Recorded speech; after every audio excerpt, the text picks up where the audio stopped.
Buenas, esto es presentado por Nayeli Salcedo y aquí vamos a hablar sobre los componentes de una PC.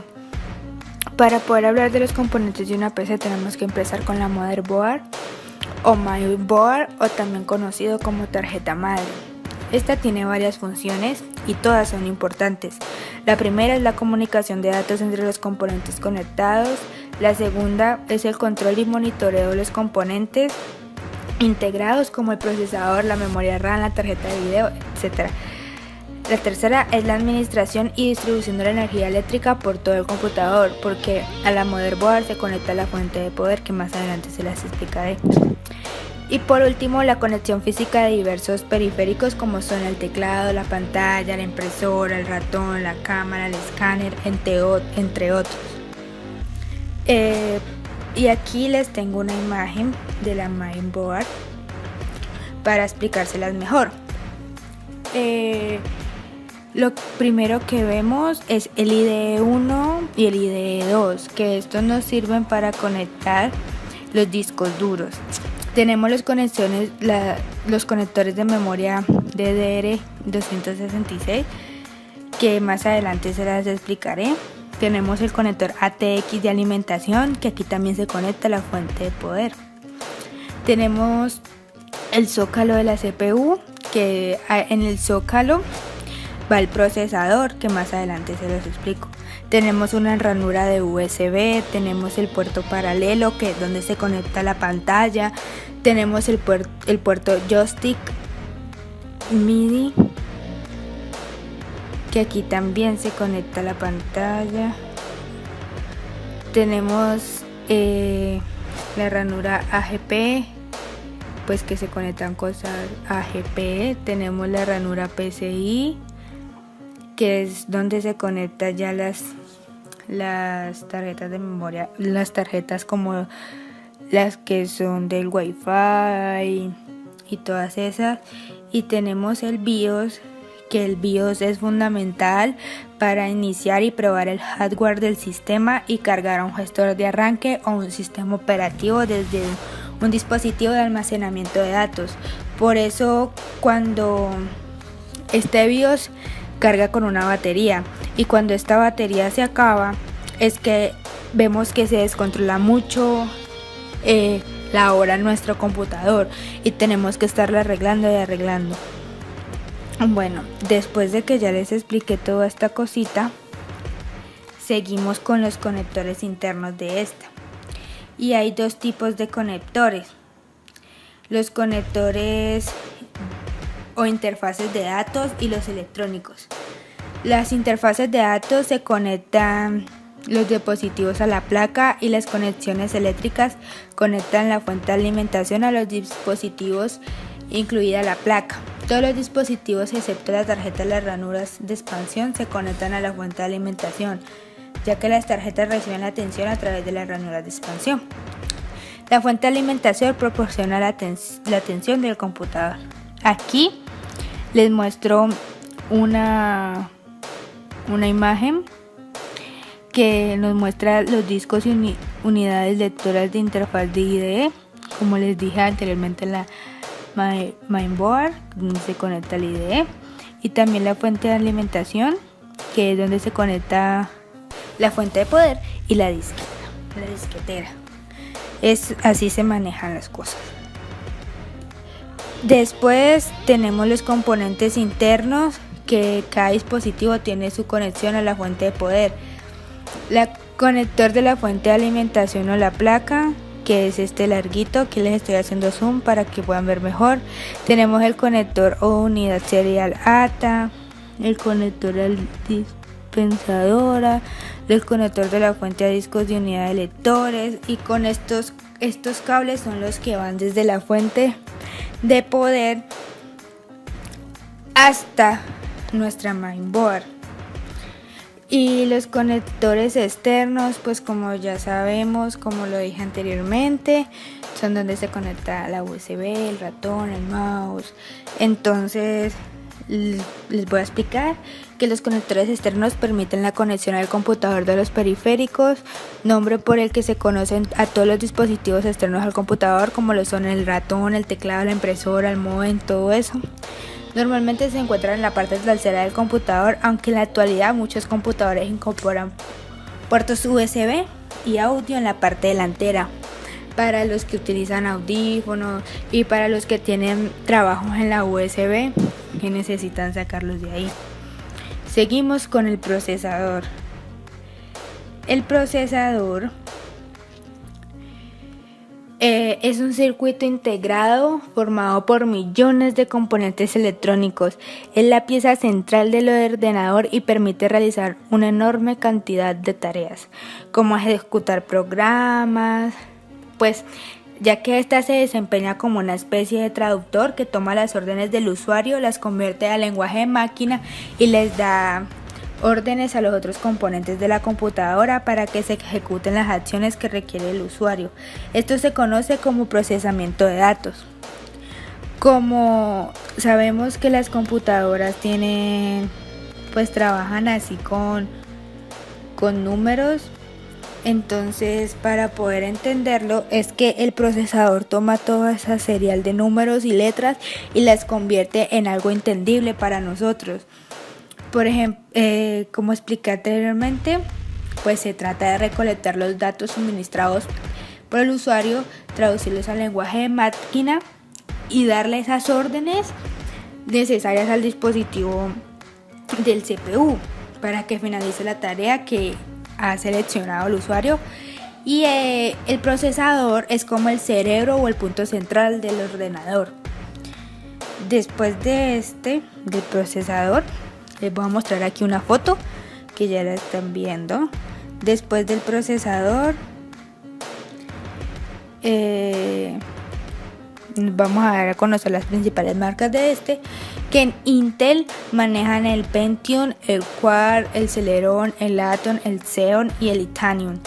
Como sabemos, los componentes de un computador no son tan baratos que digamos, y estos son los más caritos, pero o sea que te van a salir muy buenos y no te van a fallar tanto como si lo compraras en otra parte. En AMD o AMD tenemos el Athlon, el Cepron y el Phenom. Entonces estos son los principales, los cuales utilizan la mayoría de computadores, los cuales manejan. Entonces, como les dije anteriormente, no se vayan a dejar estafar ni nada por el estilo, porque acuérdense que cuando ustedes llevan su computadora a una parte que no es confiable, le salen robando sus cosas originales para colocarles cosas de segunda o barata. Aquí seguimos con la memoria RAM.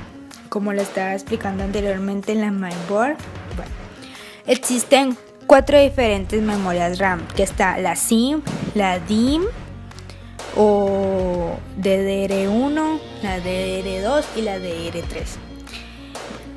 La función de la memoria RAM es recolectar la información que tienes en cada una de las aplicaciones abiertas en el computador mientras se encuentra encendido. Cuantas más memoria RAM tenga un computador, más cosas podrá uno hacer al mismo tiempo.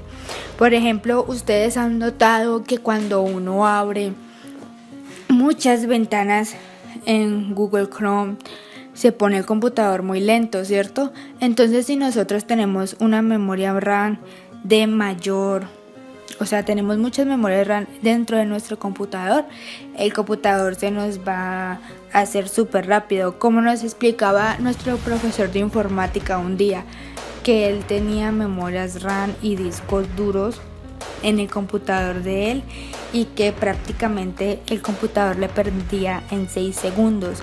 Imagínense la velocidad que tiene Al tener bastantes memorias RAM es un beneficio, pero así como es un beneficio, sabemos que las memorias RAM son costosas, porque no puedes comprar cualquier memoria RAM porque dañaría tu PC o te serviría ahí a medias, o no te serviría, o se quemaría muy rápido, o cosas por el estilo. O sea, memorias como estas son muy difíciles, pues, o sea, no tan difíciles, lo digo en el sentido de que son muy delicadas.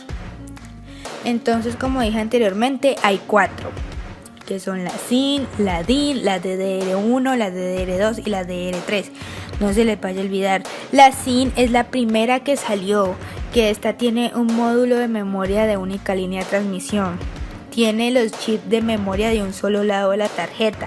Y por último se encuentra de 30 o 72 contactos. Estas suelen manejarlo los computadores ya viejitos como el 2003 al 2008. Seguimos con la DIMM, que es un módulo de memoria dual. Puede tener chips de memoria en ambos lados de la tarjeta o solo de un lado. Y se encuentra de 168 terminales, 84 por cada cara. Esta ya vino como a salir en el 2009, 2010 y así. Seguimos con la DDR1, que es un módulo de memoria de transmisión de datos que tiene chips de memoria en ambos lados de la tarjeta y se encuentra de 184 contactos, 92 en cada cara. Esa ya vino a salir en el 2011. Y por último tenemos la DDR2 y la DDR3, que estas vinieron a salir del 2013 y desde el 2013 las están siguiendo sacando para los nuevos computadores. Que esta tiene módulo de memoria de doble transmisión de datos, tiene chips de memoria en ambos lados de la tarjeta, se encuentra a 240 contactos, 120 cada cara y son físicamente incompatibles por la ubicación de la muesca. Como estas son las últimas que salieron y la mainboard de los últimos computadores ya tienen su propia mosquita para poder insertar bien las cosas. Entonces, o sea, no es como las otras que se pueden insertar como sea, sino que esta trae su muesca para poder insertarla bien. Imagínense todo lo que han avanzado. Ustedes se acuerdan cuando salieron los primeros computadores que eran re lentos, se demoraban siglos en cargar. Y ahorita miren la tecnología, 240 contactos, o sea, el computador vuela con todas las aplicaciones que tendrás abiertas. Seguimos con la fuente de poder. Que la fuente de poder es un componente electrónico que se encarga de abastecer la electricidad al computador. Es un sentido estricto, el nombre más adecuado es el de transformador porque es el cual transforma la energía directa a energía alterna. Me equivoqué. Discúlpame, es porque transforma la corriente alterna en corriente directa y baja el voltaje de los voltios que es necesario para el computador y sus componentes. Su función es que se encarga de brindar el suministro de energía eléctrica a cada uno de los componentes que hace parte de este sistema. Este es como el corazoncito del computador porque este es el que le da energía y si no lo conectamos, pues obviamente no nos va a prender. Y este es el que nos hace ahorrar energía a veces y todo. Entonces este es como el corazoncito del computador. Es una parte fundamental. Dentro de la fuente de poder encontramos la AT y la ATX. De la AT, tenemos la AT que fue creada en 1984 por IBM como estándar para el IBM AT. Tiene un interruptor externo problemático por el que circula gran cantidad de voltaje. Tiene conectores a la placa base poco diferenciables, solucionado mediante 4 pines centrales negros y es reemplazada con la salida de ATX. La ATX fue creada por Intel en 1995, actualmente V2.2. No necesita interruptor, siempre hay energía circulando. Standby para encendido mediante SW. En lugar de 2 conectores, utiliza solo uno de 24 pines con líneas de 12 voltios. Y a partir del 2000 incluye conector directo a la tarjeta gráfica de 6 u 8 pines. Si ven la diferencia, el AT ya casi no se utiliza, o mejor dicho no se utiliza. Como dice el AT, lo conectamos a la corriente y lo apagamos de un switch. Era un switch, o sea, se apagaba el switch. Pero el ATX siempre va a recibir energía. Y no les expliqué anteriormente que cuando transforma la electricidad de corriente alterna en corriente directa, es que la corriente alterna se mueve en montañitas, o sea, no es regular, ¿me entienden?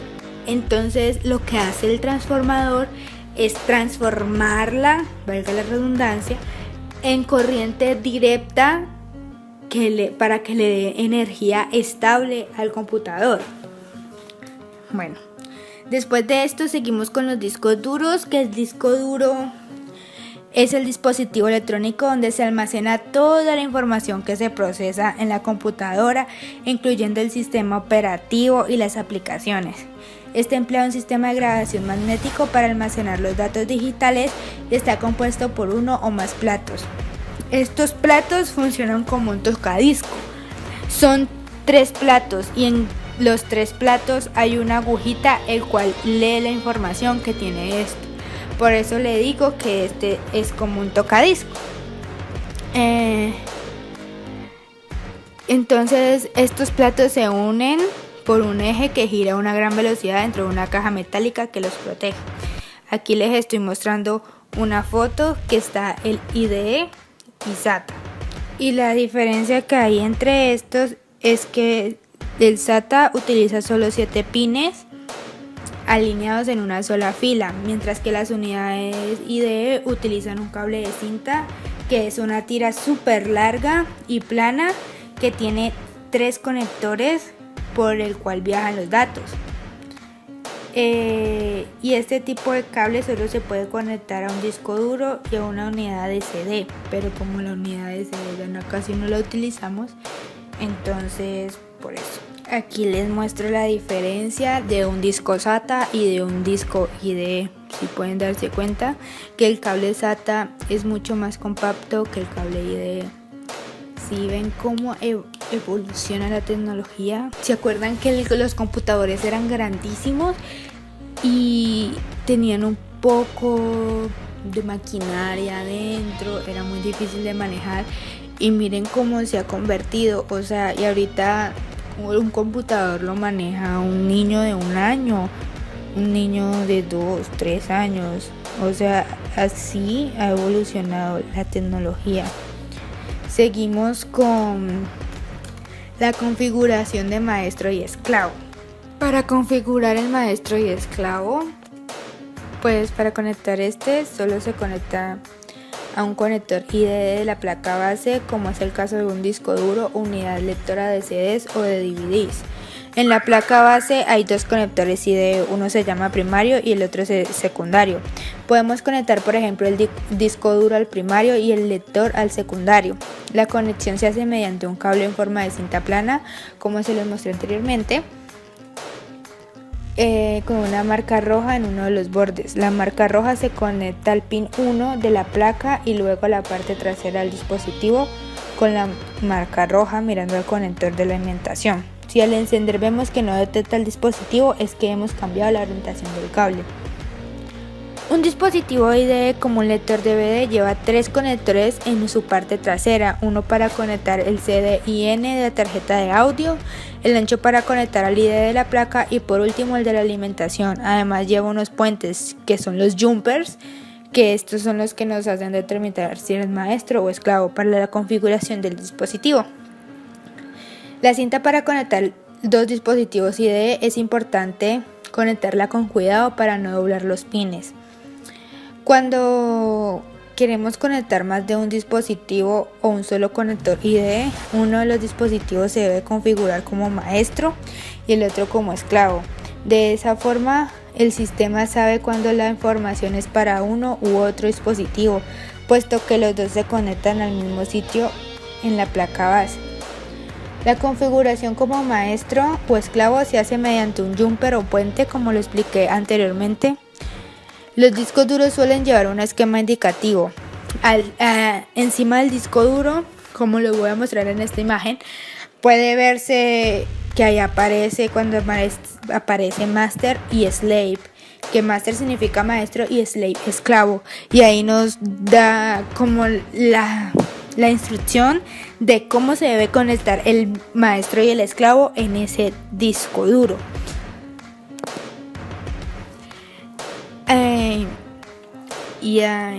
Y pues obviamente cada disco duro tiene muchas formas diferentes de conectar un disco, de colocar el maestro y el esclavo. Acuérdense que si es maestro siempre va a ir de primero